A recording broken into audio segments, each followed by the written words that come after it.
Hey friends, let's make crispy Toor Dal cutlet today. To make this cutlet, I have used boiled potatoes along with mashed Toor Dal.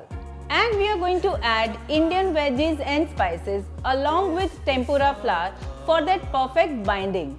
To give that perfect crisp, we are going to deep and cover this cutlet by Vermicelli Sev before we deep fry it.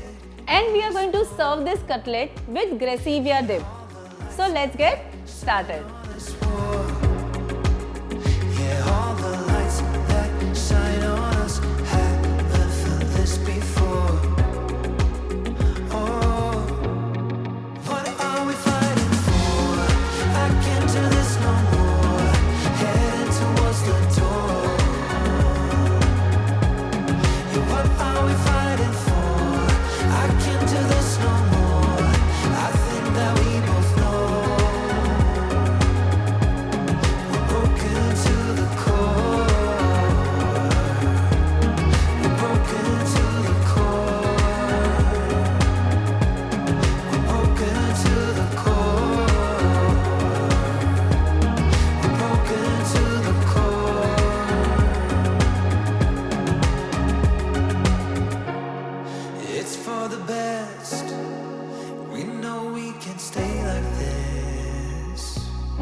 You like the recipes we make and the concept of Toor Dal recipes that we have started with.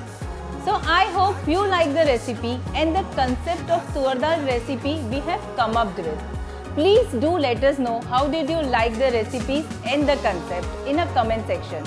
And don't forget to share, follow and like our page. Thank you for watching us.